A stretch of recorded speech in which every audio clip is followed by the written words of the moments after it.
Look, I'm not interested in being a hockey dummy with this specific subject because it means something to me. But I feel like I'd be remiss if I didn't share my stance that they really need to take Harrison Brunick seriously in the here and now. Good morning to you. Good Monday morning. I'm Dejan Kovacevic of DK Pittsburgh Sports. This is Daily Shot of Penguins. It comes your way bright and early every weekday. If you're into football and or baseball, I also offer daily shots of Steelers and Pirates in the same place that you found this. Development camp's going on right now in Cranberry, and Brunick's there, and he's just one of the guys there because that's really all you can be in development camp. It's not one of those things where you say, hey, so-and-so looks really good, because they're just doing drills. They do have a scrimmage today, but even that's a little bit gimmicky. 4-on-4 and other elements. It's not a pure hockey setting.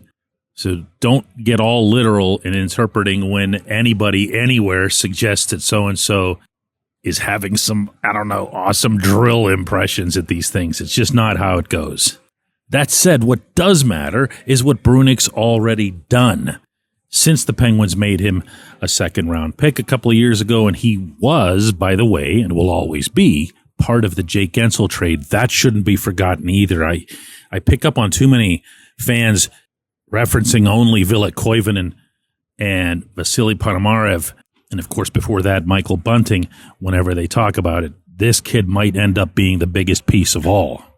He went into training camp last fall, and he was nothing less than the best defenseman in camp. Now, I'm trying to put that into some kind of context here because, Chris Letang's got some pedigree and background of his own, and he's going to be using camp in a different way than a baby-faced rookie would. But in that camp, in those scrimmages, in those preseason games, this 18-year-old rose above. Unfortunately, because of the Canadian junior rules and the agreement that was made with the National Hockey League, he couldn't be sent to the AHL, and he had to go back to his Western League team. Even more unfortunately, that still applies this year. Yeah, Brunick was up with the AHL team late in the season, and everybody was getting all excited, meaning within the Penguins, about what he could do if those Penguins were to have had a nice long Calder Cup playoff run. Instead, they were out after a cup of coffee. And so Brunick was robbed of a long developmental opportunity that would have been really nice. Actually, a lot of players were. And so now it's right back to the same square because he can come in and have the same kind of camp, meaning the Pittsburgh camp, the real one this fall, not the development camp. He could be the next Bobby Orr.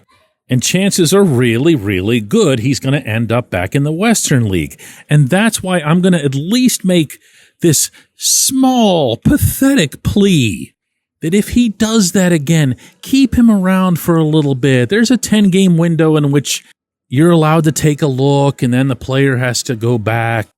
Do that. Consider it. Consider his development. Consider his maturity. Consider, I'm going to be the guy that brings this up, and I'm going to use a strong term here, consider the risk of regression. Because he would not be the first hockey player to go through this, to go back to juniors and to just go, oh man, this is just too easy for me. Not even in an arrogant way. It's just, you figure out the little shortcuts. You figure out stuff that you know can get the job done, but that would not get the job done, not just in the NHL, but even in the AHL. You want a fun baseball parallel for this? Just hear me out on this. The Pirates about, how many years ago, more than a decade ago, made Jameson Taillon their first-round pick. He was number 2 overall, and he had a curveball that people in the minor leagues couldn't touch. So anytime he got in trouble, anytime it was a 3-0 count or whatever, he had bases loaded, he would just throw the curveball, and hitters couldn't hit it, and he would get out of every situation. Well, the development people noticed this, and they ordered him to stop throwing the curveball because that wasn't going to help him in the majors, where they absolutely were going to figure out a way to hit that curveball. He became a much better pitcher. Brunick's not going to have that luxury in the Western League. He's just not. Take the progress that you're seeing, embrace it for what it is. Don't worry that he just turned 19 in April. If he can play in the NHL, he can play in the NHL. This is what Jason Spezza had to say in Cranberry over the weekend about Brunick. You got a few weeks with Harrison Brunick in Wilkes last season. How close is he to the NHL? And I guess you can get him in the AHL again? No, we can't. Okay. Yeah. He's has to go another year. Exactly, yeah. Okay. Well, how close is he to the NHL? He will tell us how close he is to training camp. I think Harrison knows the task at hand, and that he had a great camp last year. And then, at Wilkes, it was, I think, a great learning curve for him to come and have a little bit of the struggles early on there, the first few weekends, and then to see his game blossom. And he was, probably a guy that got hurt the most by us losing, in the first round. His game was really coming on, and he's a guy that I think is really looking to push and take a step and make some noise in camp, but he'll be the one that dictates how ready he is. I'd heard this from a member of management before this, so it didn't surprise me, but I still loved hearing it from Spezza. They saw something in the way he adapted to the AHL after a little bit of a struggle.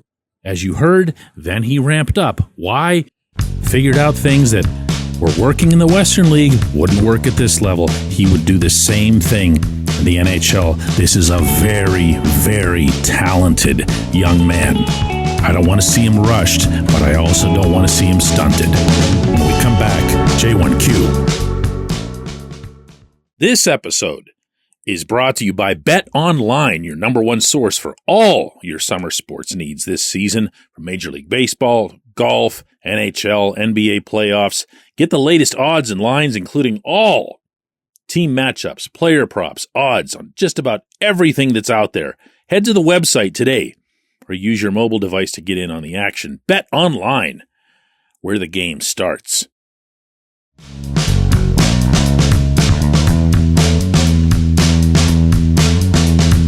Today's J1Q comes from Alan, who says, DK, if Evgeni Malkin has a decent 2025-26 NHL season, then it seems reasonable, doesn't it, to try a one-year contract for 26-27 at, say, I don't know, $4 million-ish if he prefers to keep playing.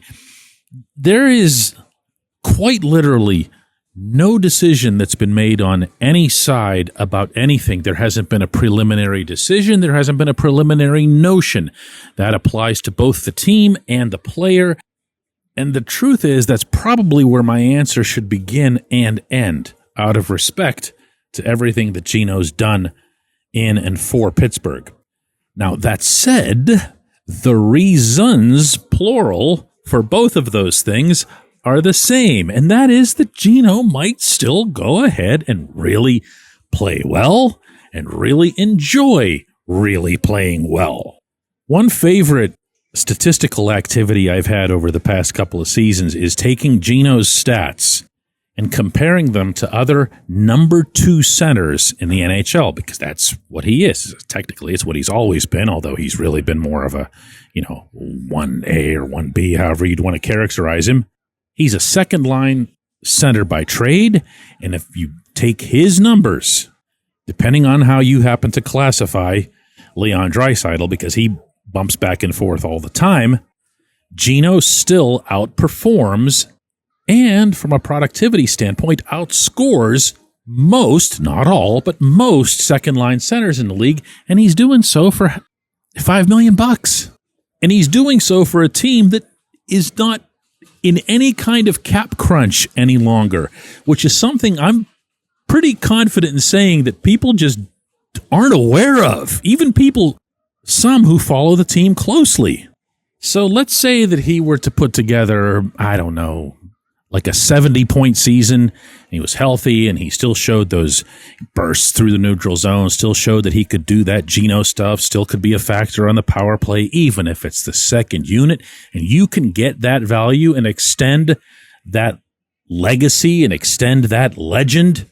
And just as important as any of that, he's not blocking anybody. If you think that this team has prospects banging down the door to be top 6 centers, you're not looking in the right places. They don't exist. Not yet.